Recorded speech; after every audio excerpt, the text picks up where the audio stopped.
lovely people? It's your boy Trey, Shop Out Productions, man. We back with another video of Creative Conversations. And I got my boy Givens Media, Forrest Givens, here with me today. We out here in Washington, D.C. We at the wharf, man. It's a beautiful day. I wanted to have a good conversation with my good brother here, man. We've been working together for some time, and it's only right that I talk to you about how you got into the film game and stuff like that, your background, so people can get to know more about you, bro.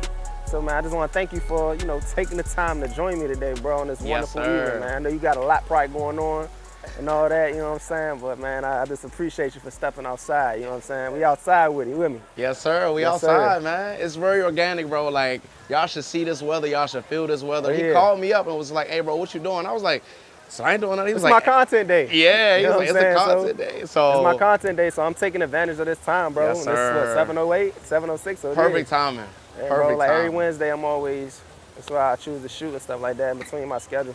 Yes, sir. All that, man. So yeah, bro. So yeah, thanks for having me, bro. It's a beautiful day. I'm excited to come out and let's talk about it. All right, bet, man. Just tell me a little bit about your background, who you are, and how you got into the film game, man. For sure, bro. So how I got into the film game, man, really I started in, I want to say college, bro. Like I always had a love for like TV, film, animation, cartoons. Like I remember I would see cartoons as a kid and I could like visualize it in my mind of how I wanted things to go, right? So a little bit about myself, bro. I went to Duke Ellington, School of the Arts. I played music. I learned about the theory. It really exposed me to that whole creative ecosystem, right? Right. From there, I went to VCU. Ecosystem, right? So from there, bro, I went to VCU and I studied creative advertising. So advertising is like the perfect gateway, bro, because it takes you in a direction of graphic design, videography, photography, everything you can do within advertising. So I started like shooting music videos on like handy cams for my friends, like, started making beats, started doing photos. So like it was all within that 4-year span, bro. So that's how I got into the game. And after college, bro, I started freelancing, getting my clients up. So it's been up and fluid ever since then, but that's how I got into it. That's what's up, man. One thing you said that I can relate to, bro, like you started in college. 2015 is when I started. I tell this story all the time. You know what I'm saying? So like I was on a basketball court and that first time I shot that game with my boy Derek, shout out to him, man, that was like I fell in love with it ever since. And I just kept rolling with it and I kept building and getting better. Started shooting music videos too. You know what I'm saying? My first video I ever shot, I got paid $15 for it. Wow. I actually really got paid $5 for it because youngins ain't really $10 tip. But it was $15, but they ain't come through with the other 10. Don't know how, but it is what it is. You know what I'm saying? I learned there was my first lesson of like, all right, I need contracts and deposit in place before we do anything. So it is what it is. It's a learning experience. You know what I'm saying? So yeah, man. Wow, bro. So like, when did you know like what type of content you wanted to focus on? Cause like starting from videos to, bruh. Yeah. When I knew. When I started shooting, this is no shade to no artists out here. Please, y'all, don't come for me. Don't come for my head, okay? I'm serious. When I knew the type of content I was doing, I realized I was doing a lot of different things. I was shooting, music videos, trap videos, stuff like that. Really realized it really wasn't my scene because I could put myself in a dangerous situation. That's what I was. I don't come from that. You know what I'm saying? I don't knock nobody who do shoot that stuff. Power to you, but that's just not who I am. That's not what my brand reps for. I'm not gonna put myself in the face of danger. Nah, bro. I done heard too many stories about videographers getting murdered and stuff like that. And people could probably say all they want. So you think that you would have stayed in it? If I would have stayed in it, I don't know. Lord knows what would have happened to me. Right. You know what I'm saying? Like, but somebody was telling me like, Trey, you need to like really watch who you're working with and where you put in your environment you put yourself around. You know what I'm saying? And then a couple things started to happen and I'm like, he's right. I knew my energy was always, I'm not worried, but I'm worried. You know what I'm saying? So it's like, I'm just telling my truth. This is how I felt, y'all. You know what I'm saying? So, but that's when I knew I needed to make a change and a shift in direction of the type of stuff that I was shooting on, not only for my protection of my safety, but for my brand. My brand stands for great values and stuff, and I can't be shooting stuff that goes against it. You know what I'm saying? So yeah. What was your first camera you ever shot with? First camera I ever shot with was a Canon T6i. Oh, it was a step up and a half from me. Oh, yeah, I started with a T5, bro. had the T5, bro, with the kit lens and yeah, like what was that, like 18 to 35, 28 to 75? It was an 18 to 55. Nice, bro. Yeah, And I remember when I was shooting with that first lens, bro, like I didn't know how to get sharp pictures. My pictures was blurry. Like I'm like, I got a story for you. Yeah. I did a shoot, bro. I was supposed to get paid for this shoot. Okay. I took the pictures and the pictures came out blurry, bro. It was slightly all blurry. It was slightly out of focus, and I realized, I'm like, damn, what's this AF autofocus? I'm like, bro, right. how? It's How? I had to tell the client, I'm like, I messed up. Right. And it took a lot of me to own it. It really hurt me. I felt real bad about it, bro. Yeah. Like, when I was still learning, maybe that was probably God telling me, yo, this ain't the time to start charging this yet. You need to learn a little bit more. You need to get a little bit more, get a little bit more experience before you start charging. But for you though, bro, I mean, obviously, like, it's not necessarily the camera, it's the light, it's the composition, it's the subject. But for you, like, when did you learn your hard technicals? Like, all right, I know the rules, I got a foundation, When I learned my technical, bro, I realized when I had used a Canon 5D Mark II one time, I didn't know what the hell I was doing. I'm like, okay, obviously it's not the camera, it's me. Right, so let me lock in on this T5, let me learn it, let me know what it does from front to back. Right. And then once I committed to that, I started to create some amazing quality work with it. I tell this all the time, it's not about the camera you have, it's about what you can do with it. Absolutely. And that's the honest God truth. And I got it don't matter how expensive you can have a $10,000 camera. Right. If it's dark as hell and you ain't got no light, you ain't shooting nothing. That's what I'm saying. And I got a funny story for you, bro. So like I did a shoot maybe, I want to say 3-4 months ago, right? Really cool client. She's an artist, really amazing person, right? So I was like, all right, let me go out and get a better camera so I can get like super crispy shots. I always love like seeing, I don't know, like Nikon or like magazine pictures. It's so crispy. You gotta pour. It's like a sweat dripping. That joint is like HD. Like, so I go out, I get a A7R5. So that sound expensive. It's all right. The numbers, the molecules, everything is crazy. So I get an A7R5, bro, like $5,000-$6,000 camera. And I'm like, all right, bet I got this camera now. My shot's gonna be perfect. I took the shots, did the shoot, and I realized it needs to be more stylistic, bro. It can be clean, but people want the character with your photos. So like you say, it's not the camera, it's you. That's what people paying for. They paying for you. Yeah, they paying for you to know what to do with this thing, bro. You see this iPhone right here?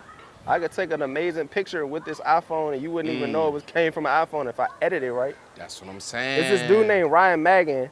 And I think he did a video about how he shoots his content off his iPhone but connects a mic to it.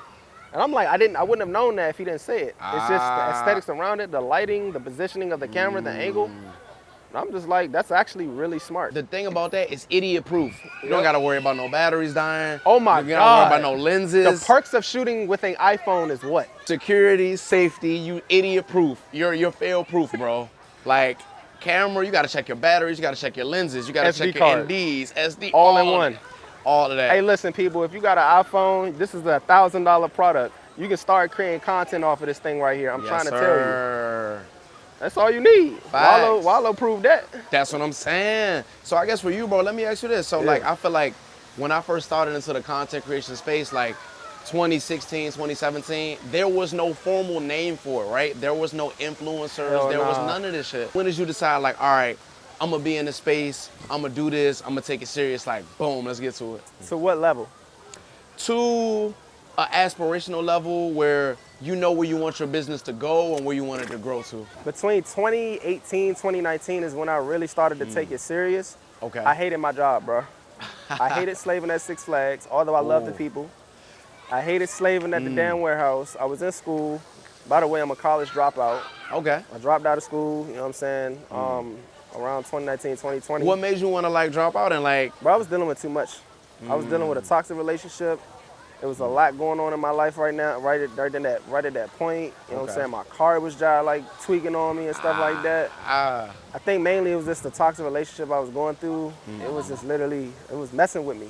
Right. And it literally threw my focus off. You know what I'm saying? And it was very hard for me, bro. Like it was hard to, I didn't even want to get out of bed at some days. I was depressed, bro. It was one of the hardest moments of my life. But I had to go around and put on a mask like, it don't matter. like ain't nothing happening to me. Right. And it's honest to God truth, bro. I was screwed up. Imagine how many people are walking around right here, right now. You don't know what they're facing in their life. True statement. They look Very happy, true. but you don't know what's going on at home. Right.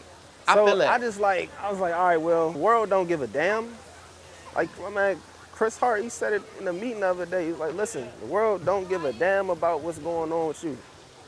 They don't give a damn about the bad that's happening. It Right. keeps going. Facts. That's not to say we don't care, but the world keeps going. Collectively. So it's like, it taught me, I'm like, well, my bills don't stop. I still got to handle business. Still got to take care of my responsibilities at my job. Still Right. got to handle my clients and take care of them to my best of my ability. It's not their fault I'm dealing with this. Right. That's not their problem. So I can't make it their problem. I can't use it as an excuse. And that's what I learned. I can't use my pain as an excuse to not do nothing, no matter how I feel. That's real. That's very real. So let me not sidetrack you though. So I know you were talking about when you started to take it seriously, right? So you're working the Yeah. job, hate the job, which is ironic because Six Flags is so fun. Oh, no. Yeah. It was fun. Don't get me Okay. wrong. It was just hot as hell outside. You know what I'm saying? I was smoked out, bro. I was burning up, bro. Like, Yeah. it wasn't it. Push you on the grill. Bro, I was in park service, bro, but I liked it though because the service aspect. I got to talk to people. I got to be to myself. Right. I had that flexibility. You know what I'm Yeah, saying? I could dip in the cut if I wanted to at times, bro. And just like, all right. Got your visor, trade with his visor. Just Bro, like, literally, I had a Right. Six Flags vibe. Now I got the shop out one. You with me? Right. I like that visor. I was gonna say I like that visor. I appreciate it. That bro. visor. Hard. Might be some merch one day. Yeah. Might say something on it. Link it in the description. Yeah, bro. When it come out, you know what I'm saying? That's dope. So you work in there, you're like, look, this ain't it. Was content creation sort of like a journey outside of that? Was like, okay, I can escape this by doing XYZ. Or what you think? I feel like whenever I was shooting projects on the weekends and stuff like that, it was some days, bro, I called off of work just to do a project. That's when I knew I'm like, okay, long term, I want to be able to do this every day of my life and scale it and build a team. I don't want to have to be sitting here listening to or have somebody create my schedule and tell me when the hell I'm going to come to work. Now, of course, my clients, they tell me when they need me.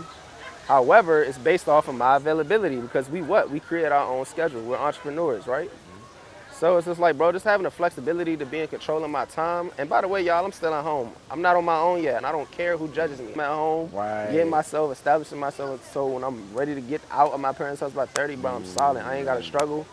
I'm not saying that challenges ain't gonna be there, but like, look, Yeah. You're gonna be in a different arena, a different state of mind. yeah, different state of mind, bro. I like that. What I love most about the creative industry, bro, I love this craft because it allows me to spread joy and love and creativity to the world, right? Look how the sun hitting you right now. And a lot, bro, I've been cooking.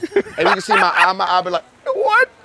Bro, you been right. I be whole like, time we can't tell. right. I be like, let me keep Bro, the we poker can't face. tell. Let me keep it going. But We nah, can't bro, tell. Like, I think if I had to describe myself as a person Yeah. before the media, bro, I'm like a walking fiesta. Like, I'm walking fiesta, bro. Yeah, like literally, like, and I think I love media because it allows me like to express that joy. Express how you feel through video. Exactly. We can literally take what's in our mind and put it on a screen, bro. Facts, man. That's the gift of it all. So I love that too, bro. And like stuff like this is like so organic. It's literally like Yep. life is inspiring the content. Absolutely. Versus I gotta go shoot this. I gotta do this. Like nah, bro. Like we are the inspiration. 100%. I agree, Yeah. bro. Like, what equipment do you use for filming and editing your videos? Great question. So I'm gonna start with the equipment first, the hard equipment, and then I'm gonna go to the software. So right now I'm on a Sony A7 III, and I got a A6300 as a backup cam. But I've used a lot of cameras where I've used A7S III, A7R5, C100, C200s. For me, it's really more so about the lighting and the atmosphere and the subject. But I got a couple of lights. I got some aperture lights, some Amaran lights. I got a lot of stuff. But software for editing, bro, I use Premiere. I'm trying to get into DaVinci Resolve. And honestly, bro, I've been using CapCut lately. Bro, CapCut, is- bro, look, that's the unsung hero on the iPhone, bro. That's what I'm CapCut saying. be clutch, bro. I could literally take a clip, Yeah. put it in my phone. Like, even if I edit a clip on my computer, bring it to my phone and just caption it right there. And you know they got the desktop version, bro. The desktop version goes crazy, bro. I might have to try that. Yeah, oh, bro, you should. Like, literally, it made editing fun for me. Like, you know how it is in Premiere. You chopping everything up, layers, adjustment layers, like effects, 50 different things. Like, oh my God. Bro, literally, I get the effect I want, I drag it on them like, like, Hallelujah. literally, Yeah. right? I'll recommend. What's your editing process like? Great question. So my editing process can be somewhat of a jigsaw puzzle, or it can be like a calculated, like, sentence. That's the way I like think about editing, right? It's like I gotta get the topic first, then I gotta get the person, and then I actually have the conversation. So for me, with my editing workflow, bro, I'll import my clips, organize them, chop everything up, leave it. I don't even touch it. I'll take a whole day and come back to it with fresh eyes. And I'm such an anal person when it comes to editing, bro. I'll look at every second of the video, every millisecond. I'm like, that needs to change. That needs to go there. This needs to go there, right? I think that's all of us. Because I'm literally like, also, in the back of my head, I'm thinking about if I know my client, I'm like, okay, well, Phil ain't gonna like this. Right. Kevin ain't gonna like that. Let me change this. Bro, 100%. Once I send it, I'm glad you used this clip right here, because that other one I want Phil. I said I figured you say that. Yeah, and you know the funny thing know about your people, bro. The funny thing about editing, bro, is never perfect. And it's never good enough. It's never gonna be. Even you'll send it off to a client and be like, damn, at 37.15, this person had a fucking mole on their head or something. Or like something in their eye. I'm like, oh my God, you didn't catch that. But for me, bro, it's the fun of taking something and making it lit. And I don't really edit for my clients. I edit for myself. I'm really selfish, to be honest, because I'm like, is this good enough for me? All right, now I can send it to you. And they're like, oh my God, this is so good. Well, that's what they pay you for. Make their vision come to light depending on what it is, and just put your heart into it. Right. They don't know what they're doing. They know what they're looking for, they know what they want, but just package Facts. it together. That's literally what we do. Yeah. We bring the vision to life, bro. I would say I'm selfish, bro. If it's up to my standard, it's good. If somebody got a higher standard than me, then they just crazy. Because I'm crazy. We all crazy. Us creators, we all cuckoo, bro. Everybody crazy, I be bro. tripping in the lab, bro. I be like, yeah. Right, like, right. Glitch. I be in that Jane rapping, bro. I be like, I need her. Right, bro. I be in that Jane tripping, bro. So let me ask you this. So I want to put this in there, right? Yeah, It's just a shameless plug. Like, Uh-huh. even though you don't need the validation as a creative professional, Ooh, my God. does the validation of hearing that your work is good from somebody make you feel good? Like, how does that make you Of course. feel? Okay. Let me ask you this. If a woman came up to you right now and said, I really love your outfit, you're a handsome young man, I guarantee you're gonna be like, I'm gonna be like, that's when you put the little bling on me like, well, thank you. That can translate into somebody telling us, man, you do amazing work. It boosts his confidence, bro. Yes. It definitely makes me feel great. Somebody told me the other day, like, bro, like, what you do is just so special. It's like we've been doing, I feel like sometimes we downgrade our ability, bro, because people see our value, but we play with ourselves too much, bro. We downplay ourselves a lot. I agree. And I swear, think, honestly, like, why do we do that? I think for me, bro, I was at a point in my creative career where I felt that I was my work, right? I was like, I am my portfolio. I am everything I've done. I am this. And it's like, no, I'm me. This is separate. So I think when it comes to us downplaying it, I feel like we naturally want to separate it. We don't want to become the work. Because when you become that, it's like, whatever. That's just me. That's exactly what I don't want to be. So I think everybody has a certain way they want stuff done. I think of it like that. I don't necessarily look at it as work. You know what I'm saying? I look at it as like, they're paying me for this.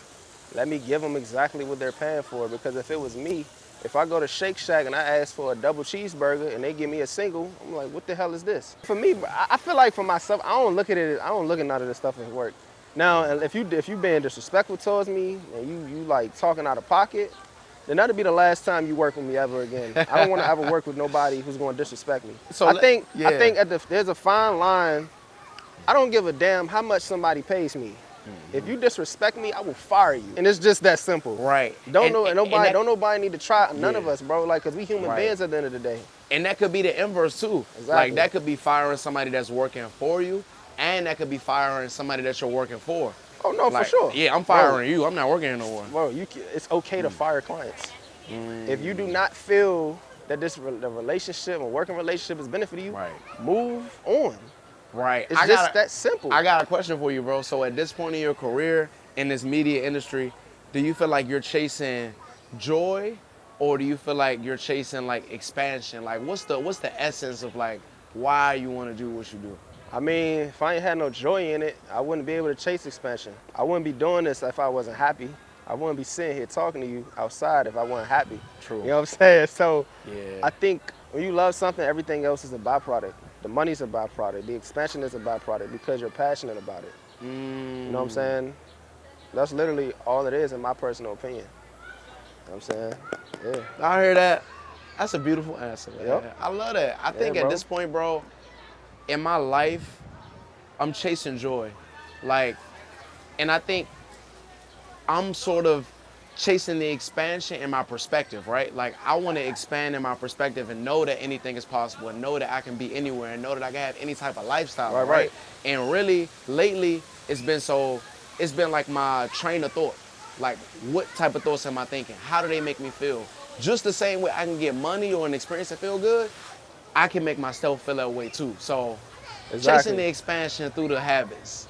Habits, bro. Habits are everything. Like I was just today, bro. I literally was at Chipotle, and I got out of the car and I seen somebody that was selling shirts. Okay. Normally, bro, in my past, I just don't. I would try to avoid them. But I'm like, bro, I welcome them with open arms, and I just say, hey, I'm okay, but I respect your hustle, man. Keep going.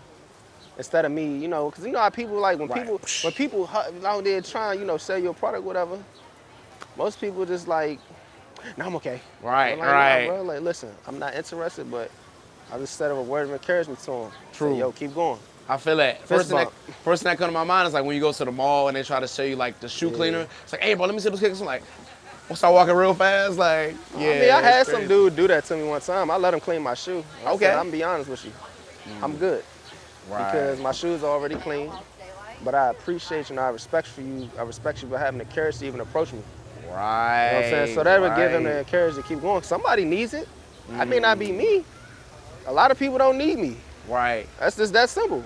What has been one of the biggest lessons you learned from like working with difficult clients, right? So it could be multiple clients bunched into one story or just like, you know, kind of like an overarching theme of working with those difficult clients. I can't really say I've worked with a difficult client before. Okay. But there was a point in time, I still work with a lot of my clients I worked with in the past, but it was a point in time where, you know, I had to downsize my plate a little bit because it was very stressful for me to be able to think about the content to put out every week and edit it, and have a certain amount done by a certain time, which I did agree to, Right. which is my fault. I overcommitted, and then in a sense I underdelivered. Right. You know what I'm saying? So I had to scale back. I could have went about it better, I would say. Like it was a lot happening at that point in my life. It was recent, you know what I'm saying? And I just, hey bro, I wish I went about it better. You know what I'm saying? This is me being honest, but like it just like that particular moment, it's like it wasn't the client that was difficult. It was just like me handling a workload on my own.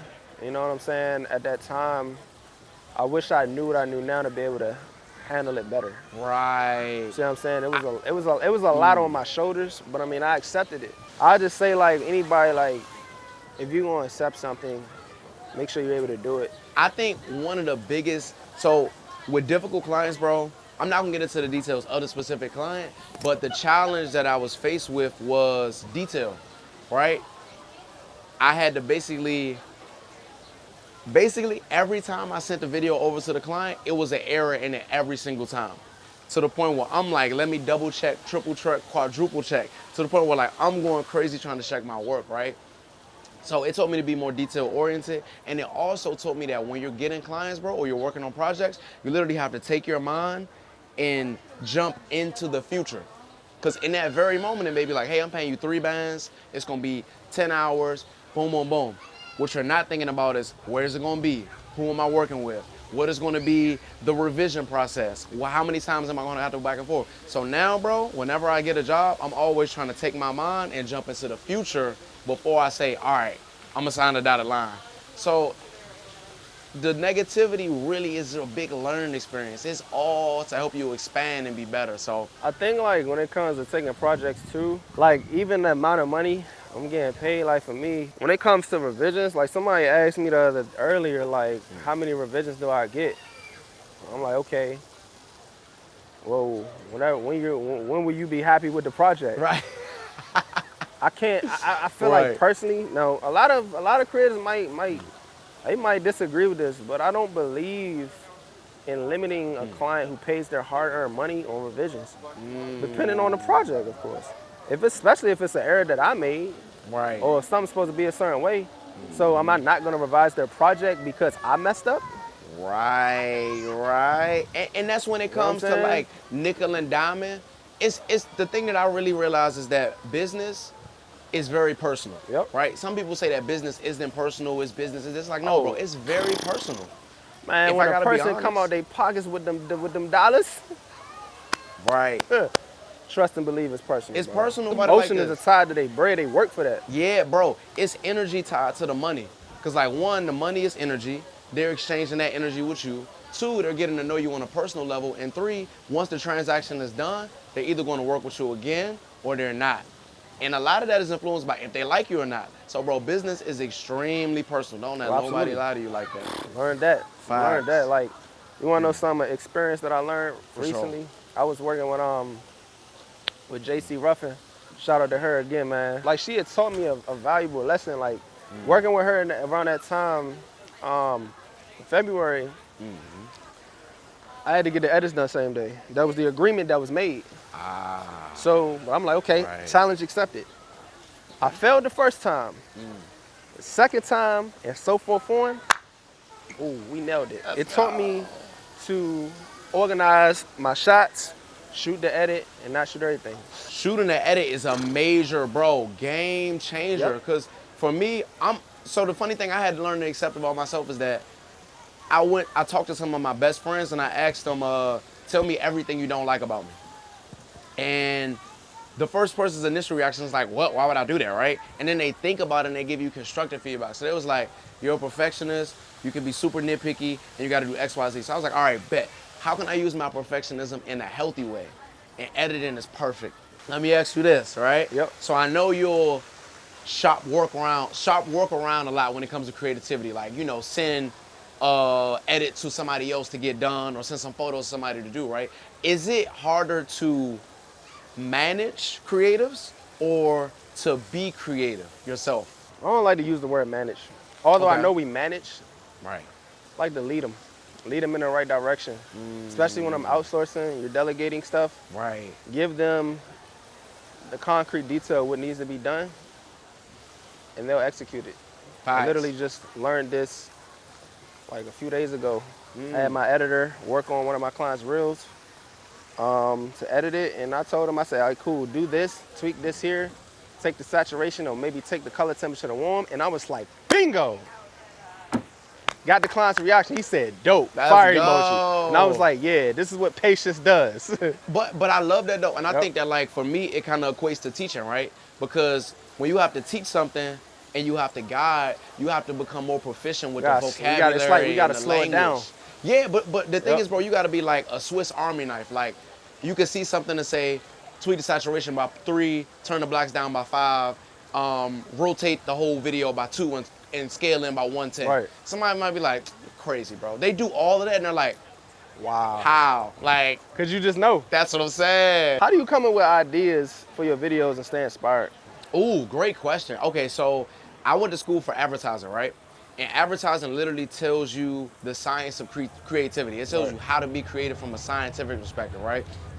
So for me, it's putting myself in as many flow state activities as possible, right? So walking, putting like color lights in my environment, talking to people, taking a shower, anything to get me in the theta state, I'm doing it. But what keeps me creative, bro, is my inner child.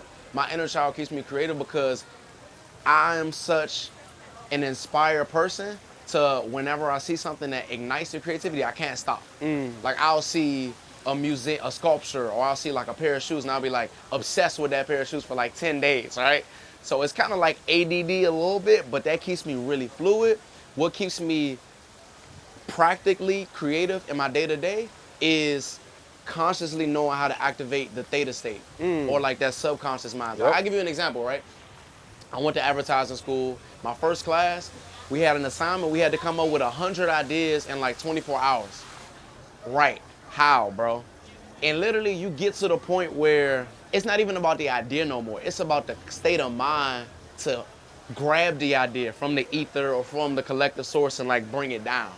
So now I love creativity. It's like, it's a very like deep relationship with 100 it. ideas in 24 hours. 24 hours, bro. It's crazy, bro. How the hell? I can give you 10. They would have had to fail me for that, bro. That's I'm what sorry. saying, bro. Like, I would have to flunk that assignment, bro. bro, it's crazy. But again, bro, it's not about being creative. It's about having the habits that make you creative. That's what I Like would things say. that you do. Where do you go? Your environment. Right. Let me tell you one thing recently, bro. I traveled to 2 cities in 1 week. Wow. Ocean Okay. City and St. Louis, bro. Okay. I was in the gym today, and my homie that work at the gym, he said, bro, I ain't gonna lie, ever since you came back, your energy is up here. And I'm like, I can see why you say that. My creative bug has went up. Because I'm taking myself out of my natural habitat. I'm putting myself in a new one, and now ideas just started to just twirl. I recommend every creative, even yourself, to travel. I don't give a damn if you go to Delaware or Philly, bro. Get out of the city, bro. Find a new environment and hone in with it. And I promise you, ideas is gonna flow. I love that. I love that, bro. And like recently, I've been getting into like film photography. And I got into it by accident, bro. Cause like, I just kept seeing this one YouTuber, his name is like Valandez on YouTube, bro. So he does like cinematic film like stuff. So I kept seeing like the noise and the texture and the grain and just that look. I'm like, I need this. Again, obsessed, right? I'm like, I need this, bro. So I go out and shoot with the film stock and it's just like, I'm already a perfectionist. So knowing I have a limited amount of film and rolls, I'm like, this shot gotta be perfect. This composition gotta be like that. So like, it really took the creativity to another level and it gave me a deeper level of appreciation for like having a camera and being able to capture what you see, because that's what it is. So like, what am I seeing? Can I get it exactly as I see it in my brain to this medium? That's exactly what I think. I ain't gonna hold you, bro. I had to laugh.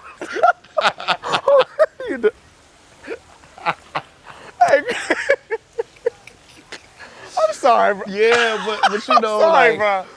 you good. Happy days, bro. I love it, Happy man. days. Yeah, bro. Y'all see that? Oh, y'all freeze that. Do it. Run that back. Right. Like, yeah. So yeah, man. If I could sum anything up with just like the media industry and like what it is for me, it's a translation of energy. Whenever I can use my energy to help people transmute their energy to a high level, be that through my work, through the energy, through my personality, life goal accomplished. Like, I'm good. You put yourself in the shoes of the people. Like you love, like that tells me, bro, you love to serve people, bro. Before we wrap up, bro, can you share any tips to inspiring up-and-coming videographers looking to start their own film production business or launch their own platform? What would you say to them? This may come from a toxic place, but it'll bloom into a healthy perspective. Okay, to stay inspired and to stay consistent and to really get yourself into the business, find people that you want to be better than. Or find people that you want to copy. It's as simple as that, bro. Like, if I'm watching a movie, how did they get this shot? What camera did they use? Am I inspired? Yep. And the thing about it, bro, you can take inspiration from something and transmute that to a Literally higher make it your vibration. own. Make it your own. Literally it. Like, I was inspired by, I don't know, let's say Dr. Dre, Chronic 2001. Or I was inspired by Quentin Tarantino, all of his films and his style of videography, right? I'm gonna take the inspiration, but I'm not gonna copy. You're going to take bits and pieces from it and make it morph it into your own. Exactly. That's literally what creation is. Bro, so I would say find people that you want to copy or be better than. That's going to then take you on the journey to find yourself. Absolutely. So that will be my I love advice. it, man. I love it. Man, Appreciate Forrest, it. bro, it's been a pleasure talking with you, bro. Yes, sir. Real talk, Yep, man. my man. Yes, It's been a pleasure, man. Yep. Hey, look, man, Yep. y'all heard it from us, man. We've been here for a good little while, kicking it with y'all outside in DC at the Wolf, man. This wraps up Creative Conversations with Forrest Givens, man. Before we get up out of here, man, tell the people where they can follow you. Yeah, man. So you can follow me on Instagram at Forrest Givens. So 2 R's, Forrest Givens. You can follow my business page at givens.media. And I'm on SoundCloud. Just go to Instagram. Everything is there. So if you want to hit me up, talk to me, chat, run some ideas, get some inspiration, I'm here. Holla at me. Bow. That being said, man, that wraps up another edition of Creative Conversations, man. It's a wrap. Make sure y'all like, comment something that you learned from the conversation today, and subscribe to the channel. Turn on that notification bell and stay tuned for the next video. Yeah, subscribe. We out. We need that monetization, so subscribe. ASAP.